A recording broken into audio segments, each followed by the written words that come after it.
Assalamualaikum warahmatullahi wabarakatuh. Bismillahirrahmanirrahim. Alhamdulillahirabbil alamin wa bihi nasta'inu ala umuri dunya waddin. Wassalatu wassalamu ala asyrafil anbiya'i wal mursalin. Amma ba'du. Yang terhormat Direktur Pasca Sarjana UIN Mataram, beliau Tuan Guru Profesor Dr. Fahrul Razi KH SSMA, yang alhamdulillah pada siang hari ini hadir di tengah-tengah kita.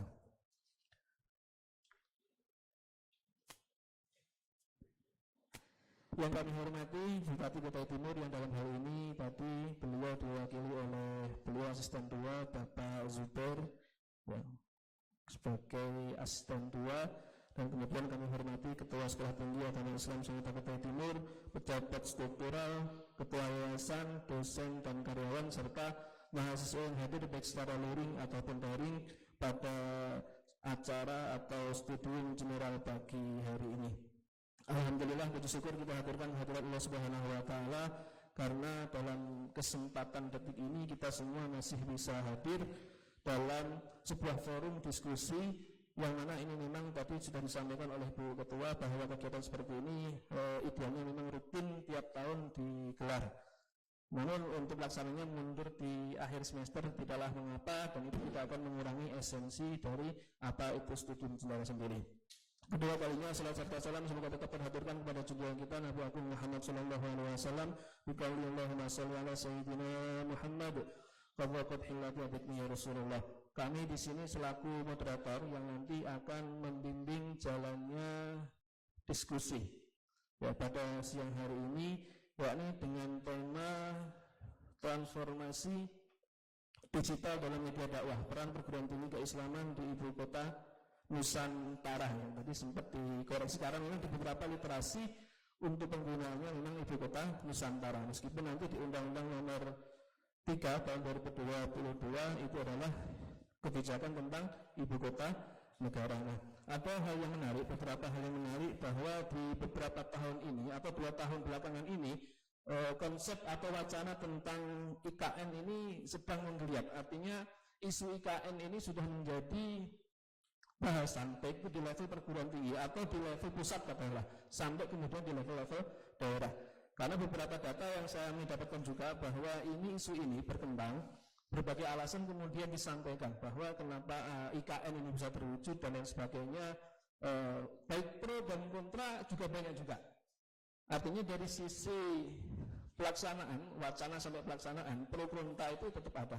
Namun kita tidak membahas pro kontra yang ada, akan tetapi kita lebih tadi sesuai dengan tema yang ada, bahwa salah satu citra yang digapai atau yang disampaikan oleh beliau Insinyur Joko Widodo dalam sebuah kesempatan. Di saat itu ada sebuah sambutan dan beliau menyatakan bahwa ada setidaknya 12 citra yang ingin disampaikan tentang IKN. Salah satunya adalah Smart City. Maka ketika kita membahas tentang Smart City, ini identik atau lekat dengan sebuah hal-hal yang berbau dengan teknologi atau digital. Maka oleh karena itu transformasi digital ini menjadi sebuah materi atau pemahaman atau pembahasan yang akan kemudian kita bahas pada studium general ini. Jadi ada pemetaan masalah yang kemudian saya sampaikan bahwa di IKN dengan tema yang kita usung ini, apa yang harus dilakukan oleh perguruan tinggi. Kemudian bagaimana teknologi ini dapat memfasilitasi inovasi dalam dakwah, dalam konten-konten keislaman. Serta yang terakhir, bagaimana penggunaan media sosial ini dengan platform berbagai macam yang ada ini sebagai sarana untuk menyebarkan pesan-pesan keagamaan dan pesan-pesan perdamaian dunia. Maka telah hadir di tengah kita narasumber utama Pak Prof. Ini kita pertemuan yang kedua. Pertemuan yang pertama kita kemarin di Senggigi saat acara BPMPI di tahun 2022, dan kemudian kita bertiga saat itu menyampaikan bahwa suatu saat mudah-mudahan Pak Prof memang harus datang ke Sangatta atau lebihnya ke ibu kota Nusantara. Nanti mungkin bisa difasilitasi untuk ke IKN. Beliau saya sebacakan sedikit, meskipun kalau sampai di slide itu ada sebenarnya profil atau CV beliau, akan tapi sangat banyak sekali, tapi saya tidak membacakan semuanya. Nanti mungkin bisa di-share, dibaca bahwa beliau ini adalah Nama lengkap Profesor Dr. Haji Fahru Razi MA. Tempat tanggal lahir beliau di Penenden 31 Desember 1975. Unit kerja saat ini di UIN Mataram, dan kemudian alamat rumah beliau di PTN Cahaya Permata Blok A4 Citra Warga Mataram. Kontak atau nomor HP yang ingin mungkin akan menghubungi di 0818 0366 9310. Untuk riwayat pendidikan atau pengalaman kerja banyak sekali, termasuk diantaranya penelitian 10 tahun terakhir, publikasi, buku, penyunting, dan lain sebagainya. Ini mungkin akan kami skip saja karena mengingat waktu kita dibatasi hanya sampai jam 11 atau setelah 12 lah, karena memang waktunya tadi kita mulai agak mundur. Kepada beliau tanpa memperpanjang kalam, maka waktu dan tempat sepenuhnya kami sampaikan keserahkan pada Pak Prof. Fahru Razi.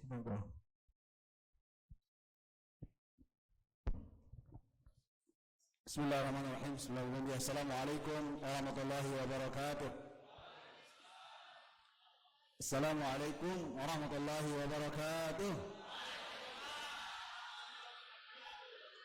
Assalamualaikum warahmatullahi wabarakatuh. Alhamdulillah wassalatu wassalamu ala Rasulillah Muhammad ibn Abdullah al-qaim bi huquqillah wa waqatillah wa farajallah.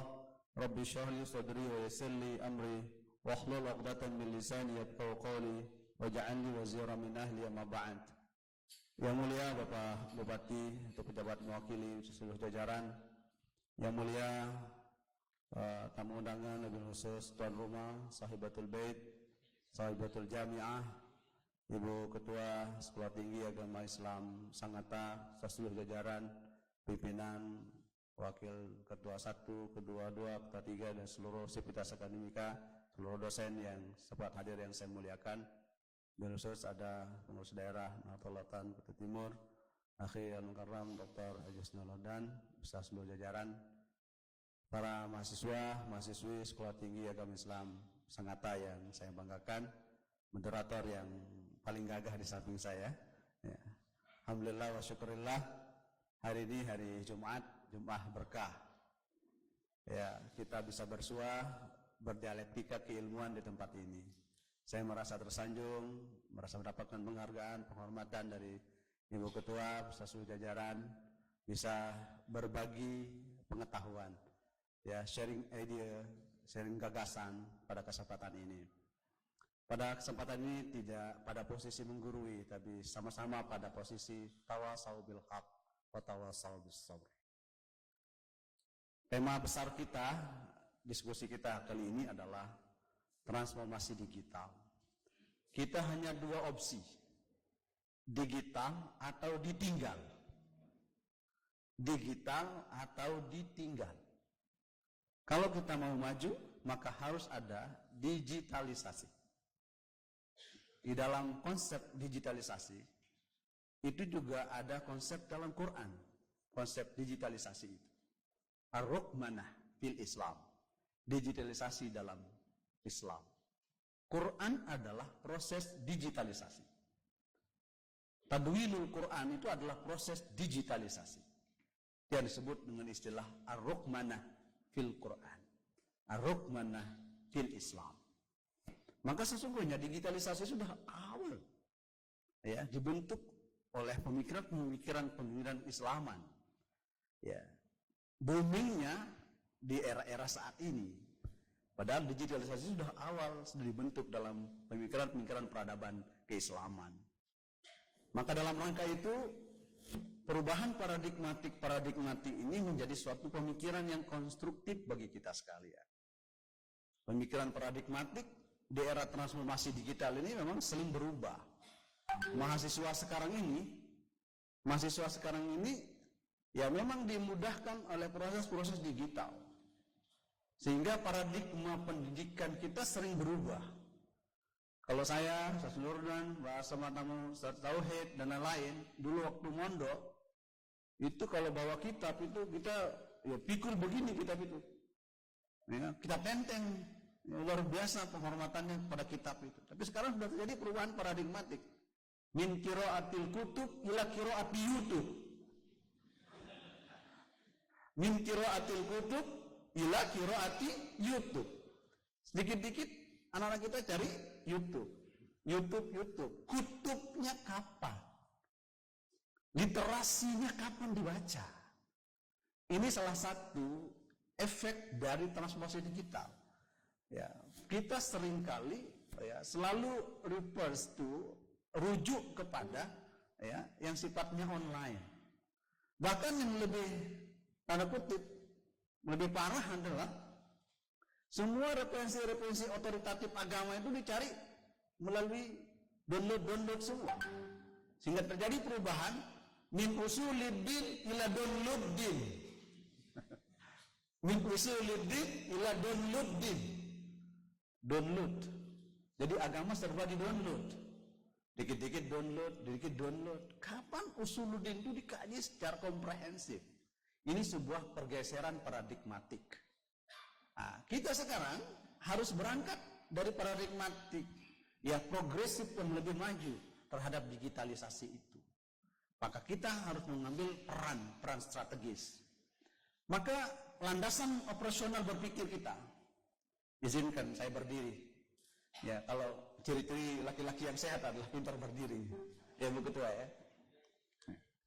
Oke, saya ingin berangkat dari sini dulu, paradigmatik berpikir kita. Ya. Saya ingin mengajak cakrawala berpikir kita tentang sebuah paradigmatik transformasi itu. Dalam Quran, misalnya, mengajak nalar-nalar konstruktif manusia berpikir itu pada 4 ranah kecerdasan. Daniel Goleman menemukan kecerdasan itu baru kemarin, abad ke-20, bicara tentang kecerdasan intellectual quotient. Baru kemarin dia menemukan kecerdasan itu. Sementara kecerdasan jamak majmu', istilah saya itu. Kecerdasan jamak majmu' adalah multiple intelligence, multiple quotient, kecerdasan yang holistik itu ada dalam surah Al-Asr. Wal asri, demi masa. Dalam hal ini Allah bersumpah secara universal. Dalam Al-Quran Allah bersumpah tentang waktu itu secara parsial. Wal laili, itu hanya sebatas malam. Wan nahari, sebatas siang. Wal fajri, sebatas subuh. Wal duha, sebatas waktu duha. Wasyamsi, sebatas matahari. Wal qamari, sebatas bulan. Tapi begitu Quran menyebut wal asri, maka dia menjadi holistik universal, semua elemen waktu. Demi masa, demi peradaban, demi keilmuan, demi segala hal. Itu makna wal asri. Maka kita semua adalah ibnul asr. Kita adalah anak berada di pada masa itu. Maka Quran bersumpah dengan dialektika global, dengan bahasa wal asri. Jadi wal asri itu maknanya adalah kontemporer, modern. Itu wal asr. Maka namanya zamanul mu'asir. Itu zaman modern kalau bahasa Arabnya. Fi asril an, pada era kontemporer hari ini. Quran menggunakan diksi wal asri demi universalitas waktu. Artinya demi globalitas zaman. Bisa dimaknakan seperti itu kata wal asri. Kemudian Quran lagi mengatakan innal insana. Kata waw huruf qasam, inna huruf taukid. Nanti diperkuat lagi dengan lafi huruf taukid. 3 huruf adawatut taukid dalam satu ayat ini. Menggambarkan bahwa begitu pentingnya tentang transformasi waktu. Begitu pentingnya tentang transformasi waktu dan zaman. Maka Quran menggunakan 3 alat sumpah untuk membenarkan tentang perubahan itu harus dilaksanakan. Sebuah keniscayaan. Maka Quran menggunakan diksi innal insana. Sesungguhnya manusia. Al-insan, Quran menggunakan diksi al-insan, tidak al-bashar. Ya. Tidak al-anam. Tidak an-nas. Kan Al-Quran kan sebut itu. Bahasa-bahasa Quran tentang manusia itu banyak. Al-insan, al-nas, apalagi al-bashar, Bani Adam, al-qaum, al-ummah. Itu semua adalah bahasa makna manusia. Tapi urusan tentang perubahan dimensi ruang dan waktu, Quran menggunakan kata al-insan. Al-insan itu berangkat dari kata al-ins, al-uns. Dia sifatnya responsif. Al-ins itu artinya peka. Al-insan itu artinya sebuah kepekaan terhadap realitas. Itu mana al-insan. Al-ins adalah sebuah gerak gravitasi. Maka dia disebut manusia. Manusia disebut al-insan karena dia bergerak. Jika tidak bisa bergerak, maka bukan manusia namanya, mayit namanya. Quran menggunakan diksi al-insan. Menggambarkan bahwa dinamika era zaman itu harus dipegang oleh sosok manusia yang mampu punya inovasi dan gerakan. Itu Quran menyebutnya dengan sebutan al-insan. Kemudian manusia yang mampu beradaptasi dengan situasi kondisi lingkungannya itu adalah sifatnya universal, holistik. Sehingga dalam ilmu nahwu, alif lamnya itu bukan alif lam lit ta'rif, bukan alif lam ma'rifat, tapi alif lam itu namanya lil istighraq, mencakup semua jenis elemen manusia, mau tua, mau muda, mau bauk, mau rewet, semuanya itu al-insan namanya.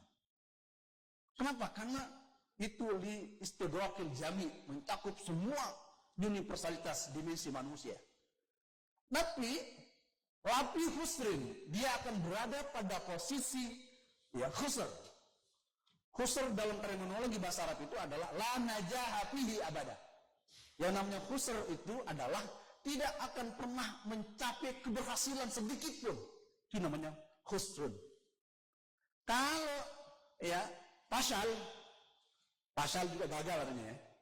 Pasyulun mabsyul, antara rajulun mabsyul, Anda orang yang tidak naik kelas, Anda gagal. Tapi gagal bukan berarti dia tidak akan bisa berhasil. Pasti dia berhasil. Gagal sekali, 2 kali, 3 kali, ke-4 kalinya sukses. Itu namanya pasal, mabsyul kalau bahasa Arabnya. Tapi kalau khusran, itu tidak akan pernah bisa berhasil. Gagal total. Itu diksi kata khusran. Khusranun mubin. Orang yang menyesal sepanjang masa, sepanjang zaman adalah orang yang dimasukkan ke dalam neraka, maka namanya khusran. Maka dalam konteks ini Quran menggunakan diksi khusr, bahwa sesungguhnya manusia dalam segala elemen dinamika sosialnya dia akan berada dalam posisi gagal total, tidak bisa beradaptasi, gagal dalam segala elemen. Quran memberikan batasan illal ladzina amanu, kecuali orang yang memiliki keimanan. Tafsirnya saya, aman itu adalah spiritual quotient, kecerdasan spiritual. Ternyata kecerdasan yang paling jamak majmuk adalah kecerdasan spiritual. Cerdas secara iman takwa. Itu yang disebut dengan aman, yang saya istilahkan dengan istilah spiritual quotient. Spiritual quotient itu sesungguhnya pendidikan karakter. Quran sudah bicara pendidikan karakter 14 abad yang lalu. Kita baru sadar.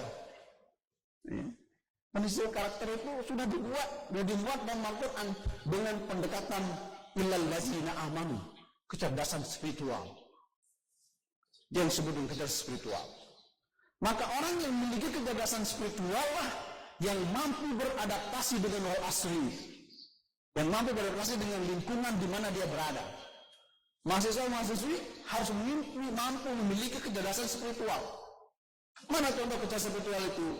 Ya, sholatnya bagus. Ini mahasiswa-mahasiswi, saya jarang lihat sholat ini. Saya lihat sholatnya jarang-jarang, bener ya? Ya jarang-jarang saya sholat nih. Sekarang zuhur, nanti asar. Ya, asar nanti maghrib itu kan jarang-jarang.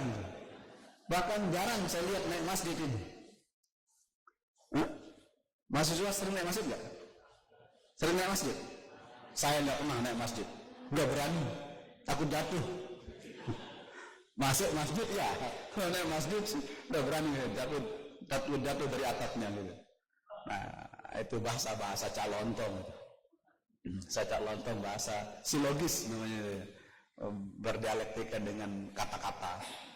Jadi orang-orang yang memiliki kebiasaan spiritual itu orang yang diberikan kemuliaan oleh Allah untuk bisa mengatur alam semesta ini. IKN jika tidak dibumbui dengan kecerdasan spiritual bisa rusak. Kenapa? Karena harus berangkat dari kecerdasan spiritual. Perang kita adalah mampu memberikan kecerdasan spiritual kepada halayak-halayak, ya, rame, kepada orang, kepada lingkungan. Ini yang disebut dengan amanu. Yang kedua, kecerdasan dalam Al-Quran Allah sebut dengan wa'amilus shalihat. Amilus shalihat itu adalah kecerdasan sosial. Social cohesion. Kecerdasan sosial. Jadi orang harus mampu memiliki kepekaan sosial. Apalagi IKN ini adalah membutuhkan kepekaan sosial. Kerjasama kolektif, satu padu, satu ide, satu frekuensi dalam rangka bagaimana mengembangkan ibu kota Nusantara ini dalam satu frekuensi kehidupan. Maka itu membutuhkan yang disebut dengan kecerdasan sosial, social cohesion. Yang ketiga, watawasau bil haq. Di mana logikanya tawasau bil haq? Al-haq itu adalah kebenaran. Kebenaran itu adalah kebenaran filosofis. Kebenaran filosofis adalah kebenaran rasional. Kebenaran rasional adalah kebenaran logika. Kebenaran logika adalah kebenaran intelektual. Al-haq adalah kecerdasan intelektual, spiritual atau intellectual cohesion. Itu natijahnya kalau ilmu mantek itu. Al-haq adalah kebenaran. Kebenaran harus diuji dengan nalar-nalar filosofis. Nalar-nalar filosofis harus dibuktikan dengan nalar-nalar yang logis, rasional. Nalar hasil dari nalar filosofis, rasional dan logika itu akan menghadirkan kecerdasan intelektual. Al-haq adalah intelektual. Itu. Ternyata kecerdasan intelektual itu nomor 3 kata Ibu Saudara. Cerdas intelektual itu nomor 3. Nomor pertama kecerdasan spiritual, urut 2 sosial, urut 3. Artinya bahwa jangan terlalu bangga-banggakan kecerdasan intelektual itu. Banggakanlah kecerdasan spiritual, banggakanlah kecerdasan sosial, karena dia urut 1, 2, 3. Sekiranya logika berpikir menjadi ukuran orang dekat kepada Allah, maka iblislah hamba Allah yang paling dekat kepadanya. Laukanal aqlu ihda wasilatun bitaqarrubi ilallah, lakana iblisu aqrabal abdi ilallah. Itu kata Imam Zarnuji itu. Sekarangnya, seandainya logika berpikir menjadi ukuran orang paling dekat kepada Allah, maka setan iblislah hamba Tuhan yang paling dekat kepada Allah. Kenapa? Karena begitu Allah mau mendeklarasikan, membuat surat keputusan penciptaan manusia. Allah keluarkan, mendeklarasikan penciptaan manusia. Siapa yang pertama protes? Siapa protes? Iblis. Iblis protes. Berarti kalau ada mahasiswa yang protes, berarti dia? Ya itu Anda yang ngomong, bukan saya. Ya, ada kebijakan ibu ketua, ada kebijakan Bapak ketua, wakil ketua. Itu berarti sama statusnya dengan makhluk Tuhan yang satu yang protes kebijakan Allah SWT itu. Ya, jadi mereka protes kebijakan Allah itu iblis. Kenapa? Karena memang dia menggunakan logika berpikirnya. Bagaimana saya mau bersujud kepada Adam? Adam kau ciptakan dari tanah. Saya diciptakan dari percikan api yang bercahaya. Secara logika, saya lebih mulia dari dia, ya Allah. Gak mau menurunkan derajat nurmu ya Tuhan. Itu protesnya siapa? Iblis. Nabi Adam yang diberikan kelebihan oleh Allah. Tapi malaikat itu sesungguhnya tidak setuju. Tapi dia menggunakan polite sentence. Kalimat-kalimat yang bagus, halus. Apa kata dalam Al-Quran? Ya. Kalau engkau ciptakan manusia, mereka nanti akan bertumpah darah, saling bunuh, saling macam. Sementara kami terus memuji-mujimu ya Allah. Wa nahnu nusabbihu bihamdika wa nuqaddisu lak. Apa komentar Allah? Qala inni a'lamu ma la ta'lamu. Wahai malaikat, wahai iblis, saya lebih tahu. Esensi SK ini adalah saya lebih tahu. Saya menciptakan manusia, saya lebih tahu produktivitas manusia itu. Allah membuktikan dengan 3 metode sekaligus untuk membuktikan manusia itu adalah manusia yang produktif. Wa 'allama Adamal asma'. Maka metode ta'lim, metode transformasi pengetahuan, mentransform pengetahuan dari zero ke hal-hal yang produktif. Maka Allah mentransform ilmunya kepada Nabi Adam. Wa 'allama Adamal asma'a kullaha. Sampai suara kentut pun diajar oleh Allah kepada Nabi Adam itu. Kalau suara kentut kecil, bahasa Arabnya apa? Pusa. Kalau kentut besar, durat. Sampai sedetil itu Allah ajar kepada Nabi Adam. Ya, ini kalau kentut, mana lebih besar suara kentut, mahasiswa atau mahasiswa? Nah, mahasiswa dah. Nah, mahasiswa. Ya, lebih besar suara kentut mahasiswa. Kenapa Pak Ustaz? Ada mic di depannya. Al-haq itu kebenaran. Maka Allah menggunakan ta'limul asma. Metode yang pertama adalah ta'limul asma. Kemudian summa aradahum 'alal malaikah. Metode kedua, metode demonstrasi. Menjabarkan apa yang pengetahuan yang Allah sampaikan kepada Nabi Adam. Nabi Adam tidak mau pintar sendiri. Beliau ajarkan apa pengetahuannya itu kepada malaikat. Setelah itu, ya bukan hanya sekedar ya summa aradahum 'alal malaikah wa anbihum bi asma'ihim. Kemudian Nabi Adam melakukan kajian komprehensif satu persatu secara detail, menyampaikan tema demi tema kepada malaikat dan iblis. Baru malaikat sadar, qala subhanakala ilma lana illa ma 'allamtana innaka antas samiul alim. Itu pengakuan jujur intelektual malaikat kepada Nabi Adam alaihissalatu wassalam. Itu namanya kecerdasan intelektual. Al-haq.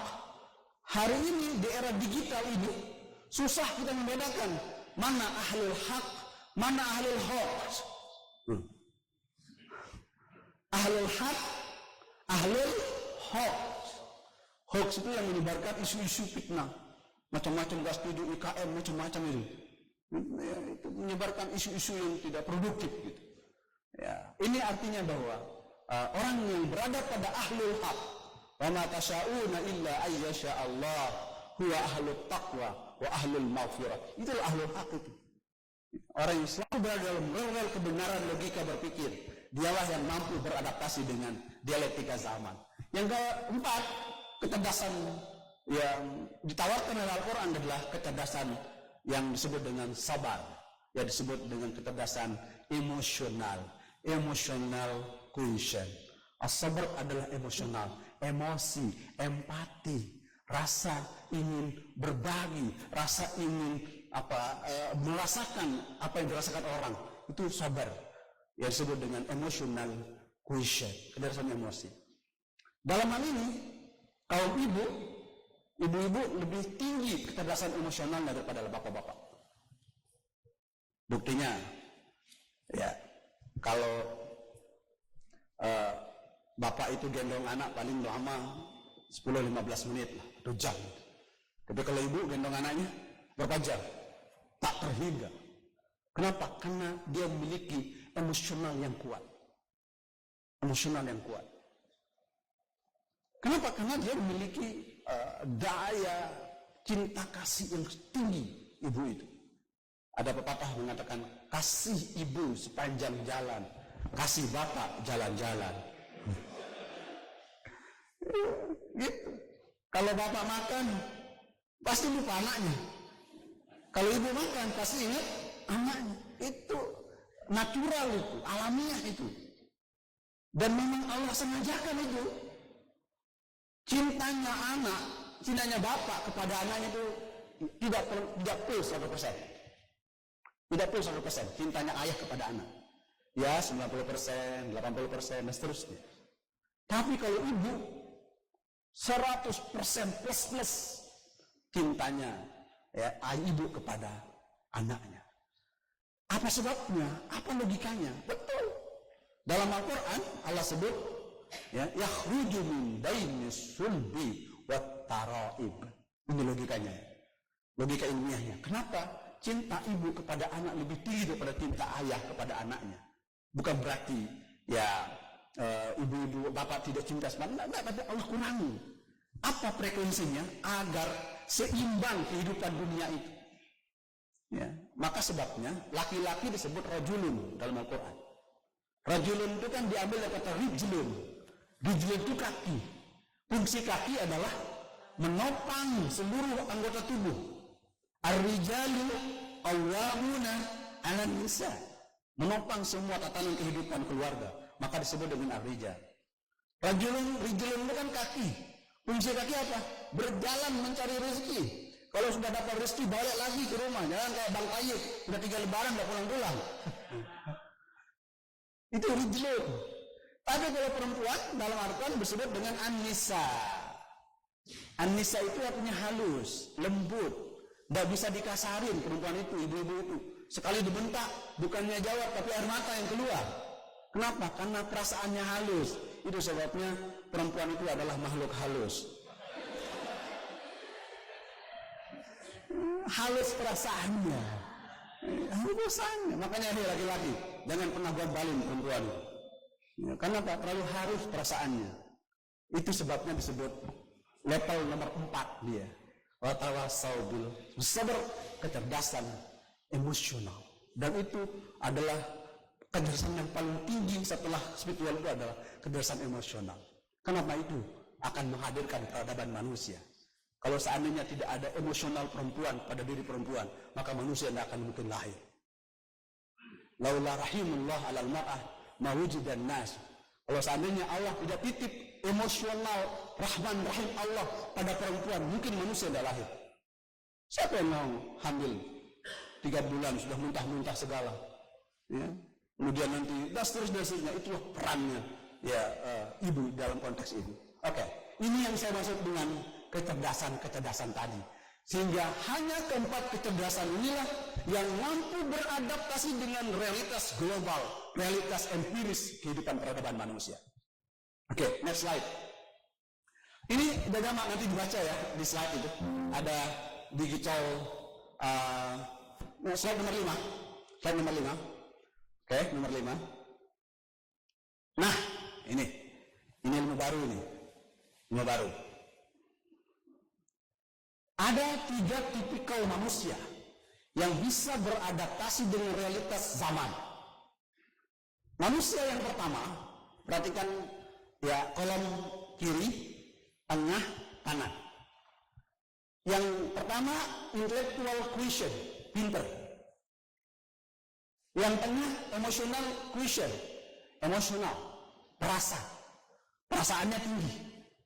Yang ke paling ujung spiritual quotient, kecerdasan spiritualnya ada. Jadi 3 tipikal manusia yang bisa bersaing dalam pola manusia seperti ini.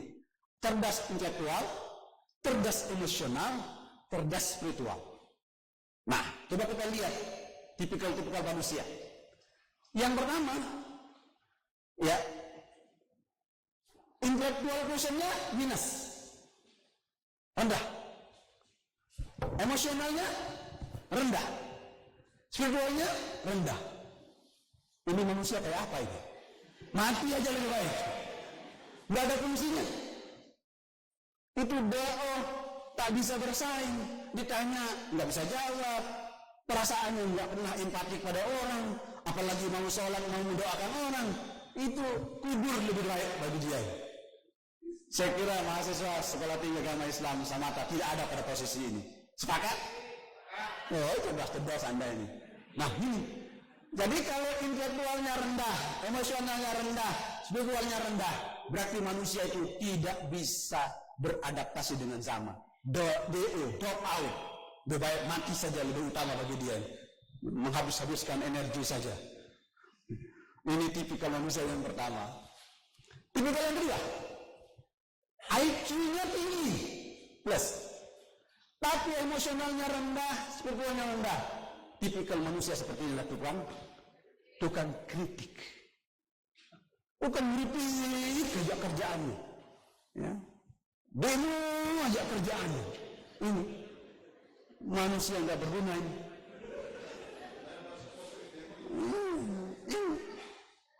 Manusia tak payahlah, tak ada guna kalau bahasa manusia itu. Kenapa? Karena Anda diimbangi dengan emosionalnya. Kalau dia demo kira-kira apa dampaknya terhadap lingkungan, apa dampaknya pada orang lain, bakar ban di mana-mana, tidak ada rasa empati pada orang lain, bahwa orang lain terganggu. Ini manusia seperti ini tidak baik. Tidak bisa beradaptasi untuk pengembangan lebih lanjut. Kenapa? Karena dia hanya tukang kritik. Pernah lihat karakter kodok? Apa kodok bahasanya Kutin? Kodok. Kata ya. Kata itu tipikal hamba Tuhan. Tipikal binatang yang selalu apa? Selalu ribut dan selalu demonstrasi. Itu kata itu. Selalu saling sahut. Saling sahut semua. Tapi begitu kita dekati, kasih dia nasi bungkus, diem. Dikasih di warung kopi, ayo kita ngopi sana, kita diem. Itu tipikal kodok. Itu namanya lempar batu sembunyi tai, sembunyi tangan. Itu tipikal manusia yang kita kritik. Memang bersahutan itu kodok itu, tidak berhenti. Tapi begitu didekati satu-satu pelan-pelan, semuanya diam. Itu tukang kritik, tidak bisa beradaptasi dengan realitas empiris. Oke, yang ketiga, IQ-nya rendah, emosionalnya tinggi, spiritual quotient-nya rendah. Ini melankolis. Nonton sinetron ku menangis, bercucur air matanya. Ini melankolis, baper, terlalu dikit-dikit bawa perasaan. Ini nggak bagus ini, terlalu baper, dikit-dikit tersinggung, padahal bukan dia yang disinggung. Ini melankolis ini. Kenapa? Karena emosionalnya terlalu tinggi, baper. Itu nonton film India kucek-kucek tai. Itu kan film India itu Kajol sama Shahrukh Khan. Ya. Itu kan begitu nonton nangis itu. Nah, itu namanya baper, melankolis, dan itu tidak bagus. Susah beradaptasi kalau tipikal manusia yang tipikal yang melankolis. Oke, yang keempat, intelektualnya rendah, emosionalnya rendah, spiritualnya tinggi. Itu namanya agamais, fanatik. Dirinya saja yang paling benar, yang lain bid'ah semua. Dia saja yang paling benar, yang lain salah. Itu negatif juga. Ya, yang spiritualnya tinggi, artinya dia fanatik terhadap keyakinan dirinya sendiri. Di luar dirinya adalah tidak ada kebenaran. Makanya muncul paham-paham radikal karena ini. Ya, dia hanya melihat dengan kacamata kuda. Kacamata kuda kan hanya ke depan saja. Padahal tujuannya kacamata kuda itu biar tidak iri si kudanya ini. Ya. Saya lelah kok kusir dapat upah. Makanya supaya tidak lihat upahnya, dia ditopu, dikasih topeng itu. Itu namanya kacamata kuda. Melihat agama hitam putih itu menyebabkan orang pemahamannya adalah pemahaman yang rigid, kaku, tidak bisa berkembang. Bahwa Islam itu salihun likulli zaman wa makan. Islam itu adalah adaptif dengan realitas sosial budaya. Maka harus mampu, ya, pemahaman keagamaan kita beradaptasi dengan lingkungan, sosial, budaya, politik, dan seterusnya. Nah, ini tipikal yang keempat. Nah, yang kelima, IQ-nya tinggi, emosionalnya tinggi, spiritual quotient-nya rendah. Ini agama sekuler. Ini manusia agnostik yang tidak mau menjalankan prinsip agama. Ya. Jadi agama hanyalah ibarat pecandu mikir-mikir sosial itu. Kenapa? Karena dia mengidolakan logikanya saja, mengidolakan emosionalnya saja, tapi spiritualnya rendah. Ini akan menghadirkan manusia-manusia yang tak terikat dengan norma, semaunya saja. Ya, itu namanya lakum dinukum waliyadin. Yang lain sesat gitu kan. Kenapa? Karena dia hanya mengandalkan logika berpikirnya dan emosionalnya, spiritualnya zong. Ini juga tidak bisa beradaptasi dengan transformasi digital. Oke, yang ke berapa? Ke-6. Emosionalnya tinggi, intelektualnya tinggi, emosionalnya rendah, spiritual quotient-nya tinggi. Ini menara gading, mati rasa. Pinter sendiri. Pinter sendiri, tak pernah mau ada empati kepada orang lain. Disinilah orang banyak bersolat, orang banyak pergi ke haji, berumrah berkali-kali. Padahal kiri kanannya masih banyak anak yatim piatu. Di mana empatinya? Nah, itu kan bagus juga. Ya. Jadi ada kecerdasannya tinggi, emosionalnya rendah, spiritualnya tinggi, akan seberat menara gading, menaati rasa. Dia merasa dirinya paling apa segala-galanya yang lain itu rendah. Juga tidak bisa beradaptasi dengan transformasi digital. Yang ke-7, intelektualnya rendah, emosionalnya tinggi, spiritual quotient-nya tinggi. Ini namanya kurang wawasan, dikit-dikit maaf salah, siap salah, maaf kurang baca. Nah, ini literasinya rendah. Jadi mahasiswa tidak cocok di sini. Ya, mahasiswa itu harus daya nalar intelektualnya harus tinggi, harus kuat. Ini tipikal manusia yang sering salah. Kenapa? Karena wawasan cakrawala keilmuannya kurang. Maka di sini pentingnya kita banyak membaca literasi dunia. Dan yang paling komplit, yang paling hebat, yang nomor 8.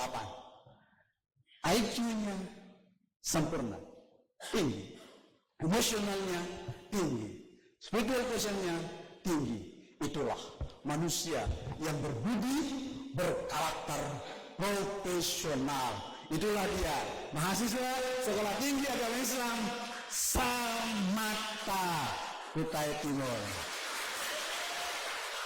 Terima kasih. Ini yang akan sampaikan. Sudah jam 11. Oh masih ya? Oke, lanjutkan kalau gitu. Saya kira jam 11 tadi. Nah, ini poin-poinnya. Poin-poin tentang sebuah dialektika keilmuan.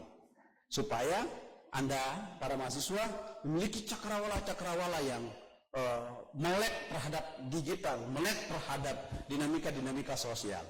Peran sentral kita dalam memberikan ibu kota negara yang kemudian disebut dengan IKN, ibu kota Nusantara.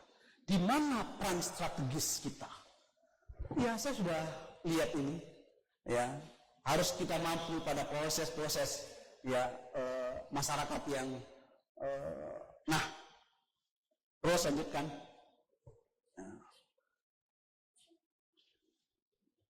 Oke. Terus ini, oke, terus.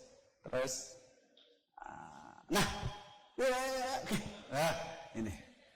Ini ada peran kita sekarang adalah subjek pengetahuan kita sebagai manusia IKN.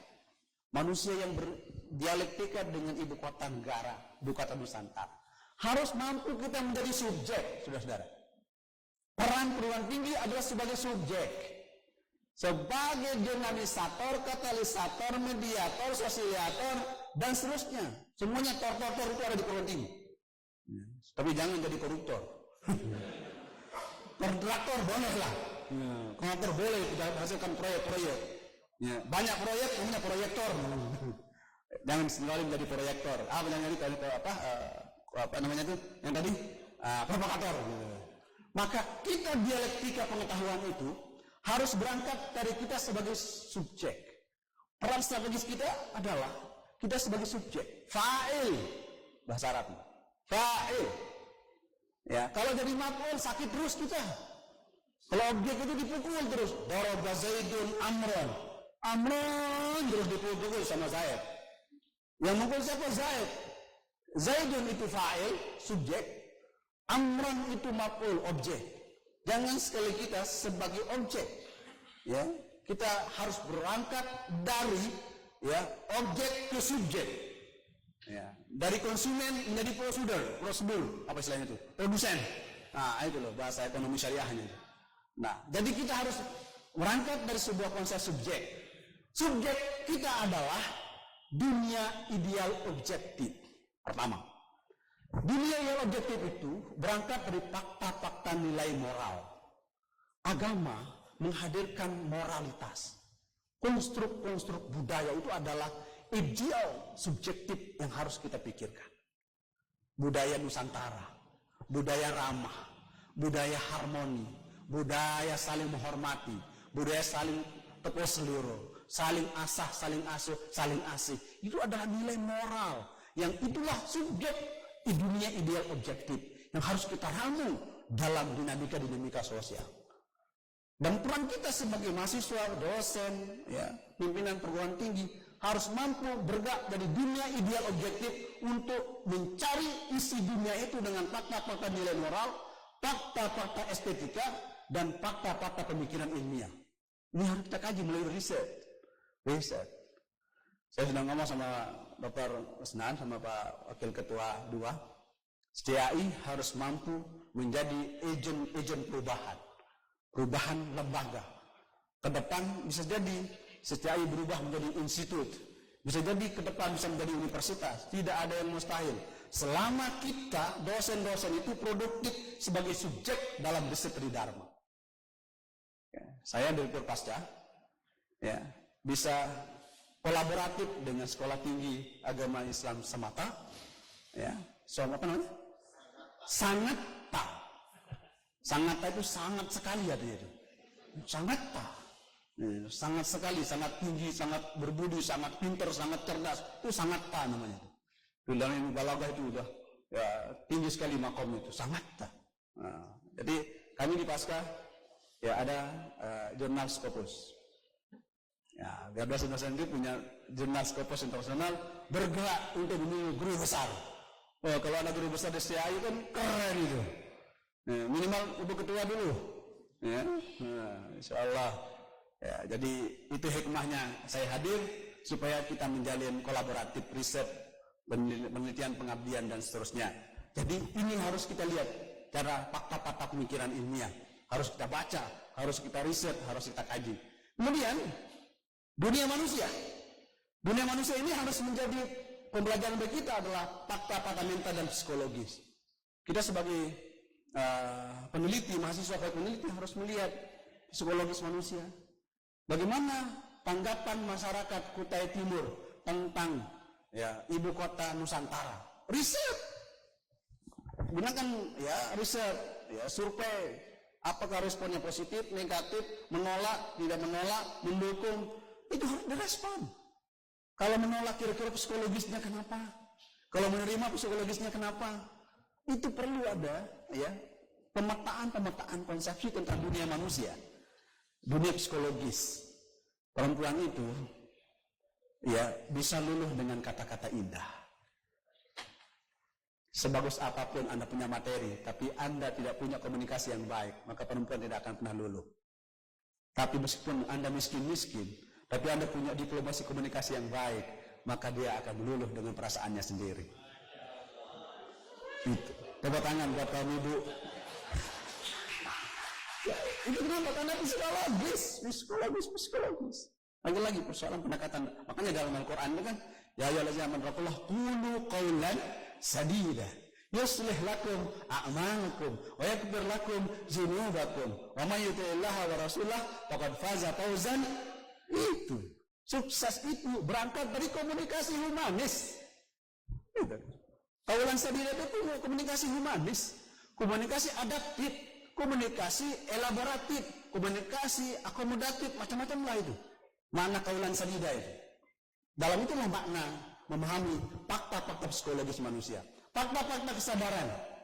Sejauh mana manusia itu sadar tentang agamanya, sejauh mana manusia sadar tentang budayanya, sejauh mana manusia sadar tentang literasi politik, sejauh mana manusia sadar tentang lingkungannya. Itu harus dibaca, dikaji. Dan itu peran sentral perguruan tinggi dalam membaca dialektika zaman. Kemudian fakta-fakta sosial kemasyarakatan. Ini harus mampu kita menjadi subjek, sebagai pelaku, sebagai katalisator, dinamisator untuk mewujudkan sebuah fenomena-fenomena itu menjadi fenomena yang baik. Dunia objek. Jadi ada dunia ideal objektif, ada dunia manusia, dunia objek. Yaitu fakta-fakta fisik, fakta biologis, hukum otomatis dan kehidupan. Ini harus mampu kita baca sebagai sebuah dialektika kehidupan peradaban manusia. Saya kira ini yang dapat saya sampaikan. Ya, ada waktu 10 menit untuk berdialektika, berdiskusi, dan semoga ada manfaat dan berkahnya. Ini ada 50-an slide, nanti bila mahasiswa bisa dibaca. Nanti juga saya kirim slide-slide yang lain untuk bisa menjadi panduan mahasiswa bicara tentang konsep-konsep moderasi beragama, konsep-konsep menghargai perbedaan, konsep-konsep menghargai kebersamaan. Saya kira demikian yang dapat saya sampaikan. Terima kasih. Saya serahkan ke moderator. Wassalamualaikum warahmatullahi wabarakatuh. Waalaikumsalam warahmatullahi wabarakatuh.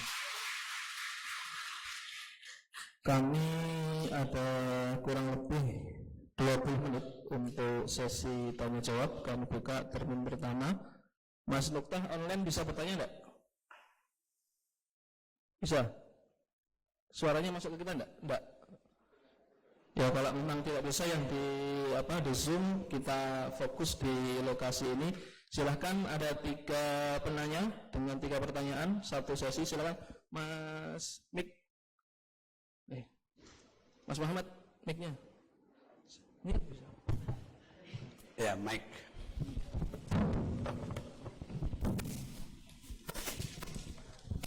Sebutkan nama dan prodi atau jurusan.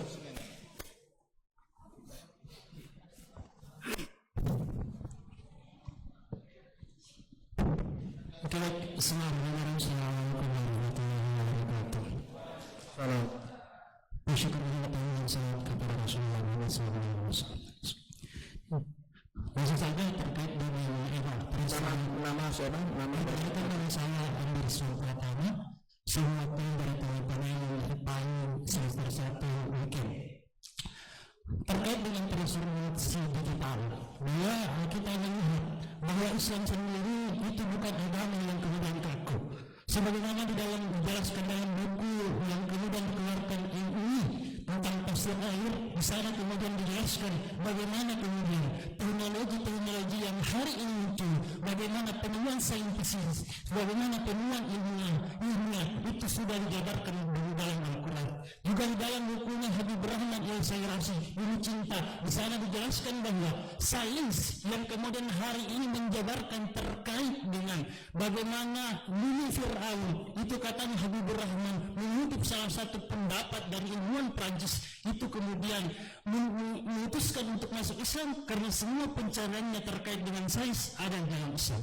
Kemudian yang ketiga, di dalam buku keajaiban ayat-ayat Al-Quran, juga di sana dijelaskan bagaimana Islam ini tidak lapuk oleh zaman, tetapi ia adalah agama yang selalu relevansi dengan perkembangan zaman yang selalu hadir di setiap zamannya. Kemudian bahwa ketika kita melihat, ketika kita mendapat kias terkait dengan dialektika sejarah agama kita, maka tentunya kita dapat mengatakan bahwa satu titik dunia pernah mengenal bahwa Islam sebagai parameter pusat perhatian dunia. Nah hari ini kita tidak lagi melahirkan Ibnu Sina yang kemudian ketika kita cari di Google itu sebagai bapak kedokteran. Kita tidak lagi menemukan Averroes atau Ibnu Rushd yang kemudian disamarkan oleh Barat untuk apa? Menjauhkan Islam dari akar sejarah kejiwaannya. Nah pertanyaan saya yang pertama, bahwa apa yang kemudian menjadi penyebab kemunduran dunia Islam sehingga ilmuwan seperti itu tidak lahir kembali.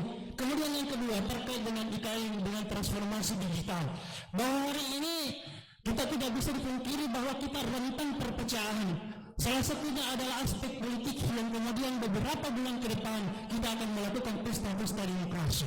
Yang saya pikir pesta demokrasi yang seharusnya membuat kita bersatu, bukan membuat kita berpecah belah. Karena sejatinya perbedaan bukanlah satu aspek yang membuat kita berpecah belah, tetapi merupakan tombak persatuan dan kesatuan bangsa Indonesia. Pertanyaan saya bahwa apa yang langkah taktis yang seharusnya kita ambil sebagai mahasiswa STAIS dalam menjaga kerukunan ukhuwah persaudaraan kita sesama umat Islam melalui momentum-momentum politik. Itu saja saya akhiri dengan pantun yang pertama, berakit-rakit dahulu, berenang-renang ke tepian, berjuanglah dahulu untuk Indonesia yang berkemajuan. Terima kasih. Yang kedua, terkait dengan persatuan, bahwa jalan-jalan ke kota Palu jangan lupa singgah putih perdamaian. Bangsa ini tak akan maju kalau bukan karena persatuan. Yang terakhir, banyak sekali.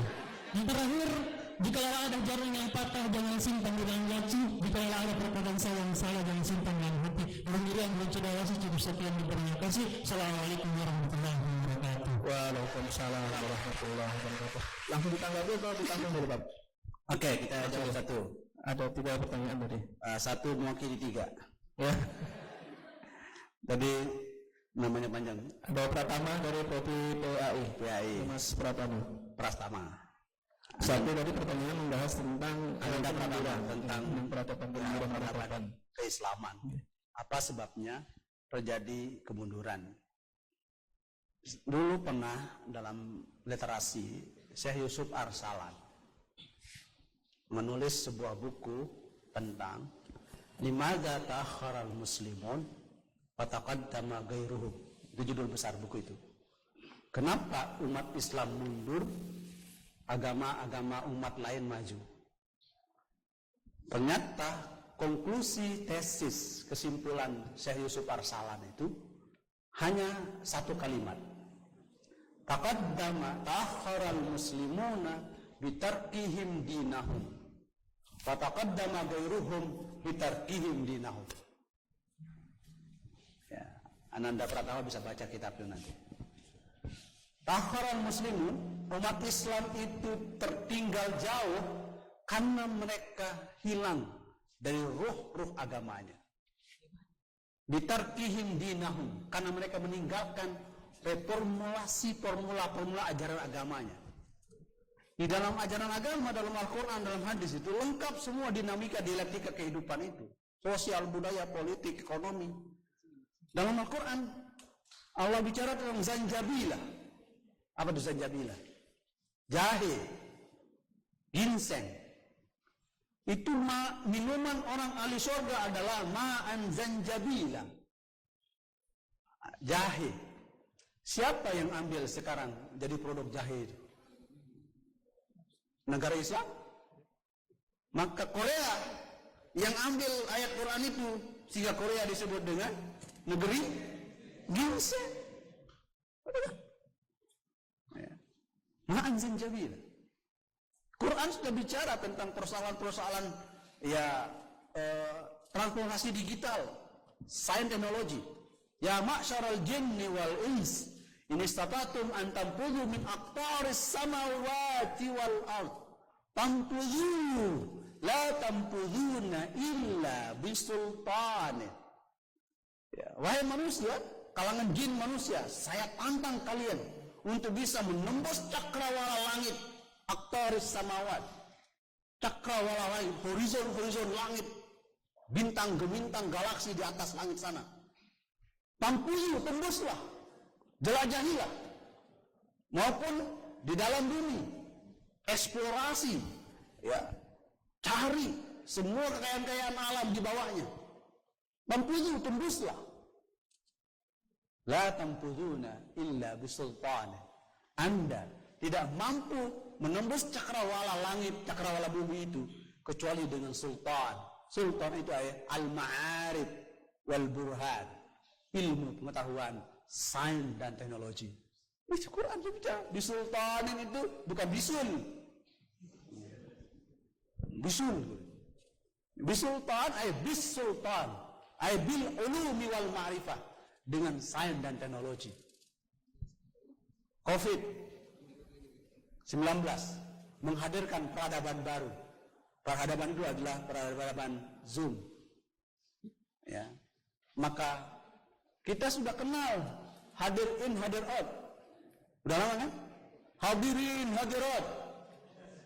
Udah lama. Kalau kita umat Islam bilang ayuhal hadirin, hadirat gitu. Hadir in itu namanya offline. Hadir out online. Ya kan? Hadir in langsung.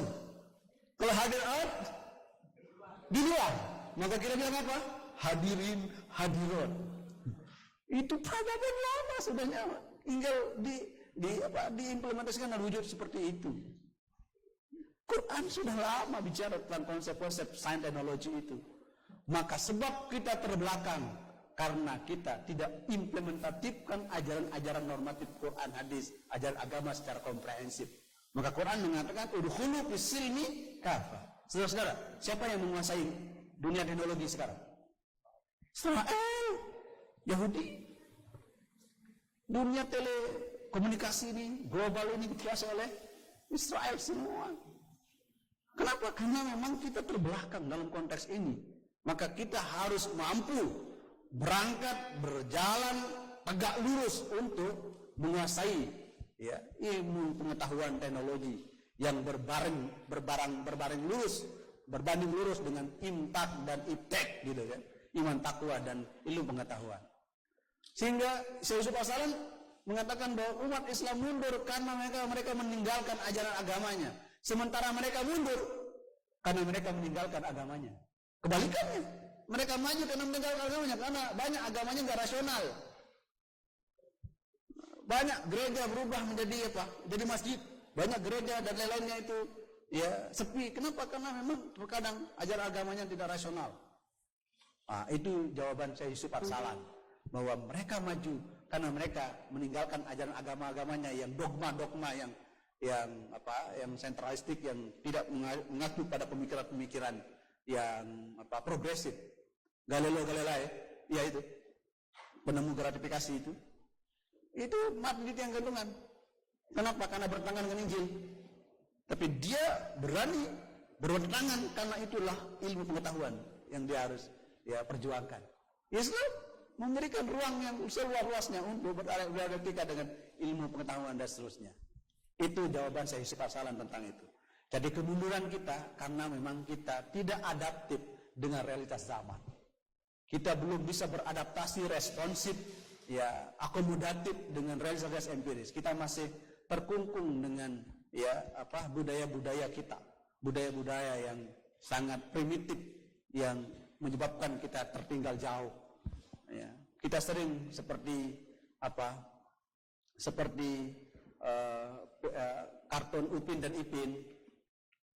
Ipin, antara si kancil dengan kura-kura dengan kelinci ya. Pernah nonton Upin Ipin nggak nih? Kura-kura dan siapa yang menang? Kenapa kura-kura menang? Kalau kelinci itu ya karena sifat pongahnya, sombongnya, akhirnya terlena dengan kesombongannya.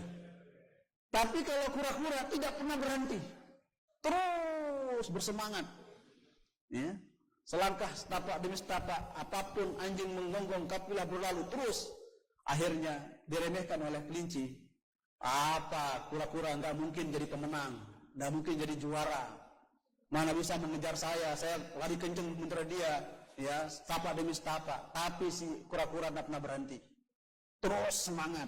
Pada ujungnya kesombongannya kelinci, tidak mungkin dia bilang, tidak mungkin dia ngejar. Akhirnya tertidurlah dia di bawah pohon, tidurlah, terlena lah dia. terlenalah dia. Sehingga kelinci terlena tertidur, sementara kura terus dinamis, tidak pernah berhenti. Akhirnya kura-kura yang sampai finish. Itulah ibarat kita, terlena dengan kemajuan masa lalu, ya. Euforia kita dengan kemajuan masa lalu, terlena. Sementara yang lain terus maju. Akhirnya kita gigit jari, ketinggalan. Itu gambaran sesungguhnya itu. Ya. Gambaran digital tentang Ipin dan Upin yang sampai sekarang belum bisa besar-besar itu Upin itu. Itu ya Nanda Pratama ya, itu logika empiris yang kita harus bangun. Kita memang harus perlu beradaptasi dengan realitas empiris zaman. Sehingga ya, umat Islam mundur karena memang kita belum bisa responsif dengan dinamika zaman yang sangat ya luar biasa majunya ini. Kemudian IKN dengan konteks saat ini, dengan literasi politik, kita sebagai warga Kalimantan Timur tidak ada alasan menurut saya untuk tidak mensupport dengan segala daya upaya. Setuju? Setuju? Iyalah, kan itu pemerataan. Maka bangunkanlah narasi-narasi yang konstruktif bahwa IKN itu adalah untuk kesejahteraan sosial. IKN adalah untuk menghadirkan new civilization, menghadirkan peradaban baru, ya, akan menghadirkan social welfare yang merata.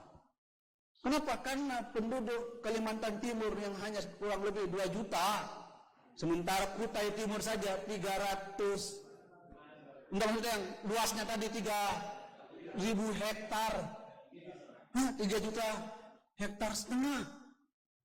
Manusianya hanya segelintir 500 orang. 500 jiwa, 500 ribu. Ya Allah. Mau diapakan dunia yang selebar ini? Kalau di Lombok itu kecil, penduduknya itu padat. Ya. Lombok kecil itu. Ya, selebar daun tempat-tempat. Daun kelor kecilnya. Ya, kalau sementara Kutai Timur saja sudah 1 lurah itu luasnya Pulau Lombok. Nah, kalau tidak ada literasi konstruktif untuk menghadirkan bahwa itulah pentingnya ya masalah kemaslahatan, maka bangunlah literasi yang sejuk, jangan provokatif. Jika tidak setuju, lakukanlah logika yang bagus untuk tidak memprovokasi yang setuju.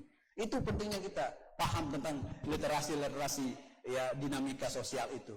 Ya, jadi Anda sebagai mahasiswa ya Sekolah Tinggi Agama Islam ya sangatlah ya harus mampu menghadirkan kesejukan literasi tentang bagaimana prospek masa depan 10, 20, 30, 40, 50 tahun yang akan datang tentang ibu kota yang disebut dengan ibu kota Nusantara itu akan berdampak holistik terhadap kesejahteraan manusia. Oke, saya kira itu cara merawatnya. Rawatlah kerukunan itu dengan sama-sama saling memahami. Tafahum. Ya, dari tafahum akan menghasilkan ta'aruf menghasilkan takarum, saling menghormati. Dari takarum akan menghasilkan yaitu tarahum, saling kasih sayang menyayangi.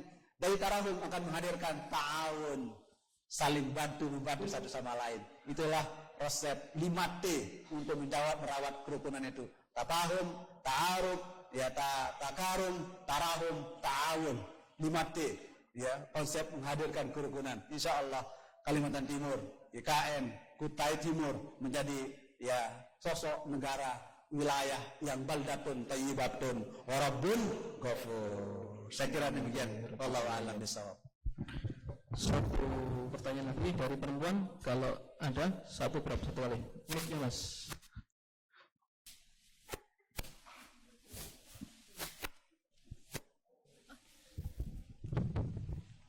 Nama dari prodi. Bismillahirrahmanirrahim. Assalamualaikum warahmatullahi wabarakatuh. Waalaikumsalam warahmatullahi wabarakatuh. Perkenalkan, nama saya Sinar Hidayat, jurusan Tarbiyah Prodi Manajemen kelas weekend, Prodi Manajemen Pendidikan Islam kelas reguler.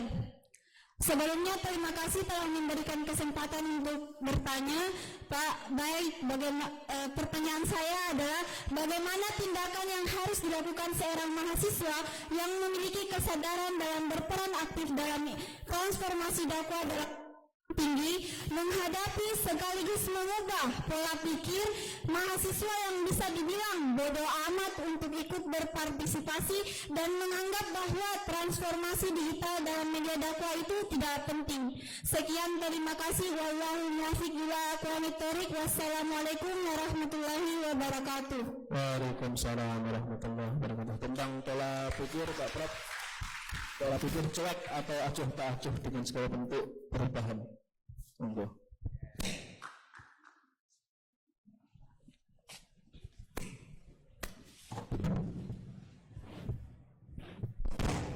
Ya, hidup mahasiswa.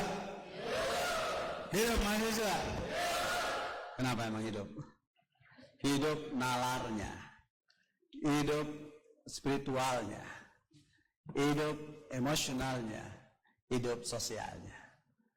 Mahasiswa jika mampu melakukan 4 restorasi tadi, restorasi nalar konstruktifnya terhadap dinamika sosial, mampu dia menjaga emosionalnya dengan mengkonstruk spiritual dengan baik, kemudian dia peka terhadap realitas sosial, itulah mahasiswa yang mampu beradaptasi dengan realitas zaman dimanapun dia berada. Hidup mahasiswa.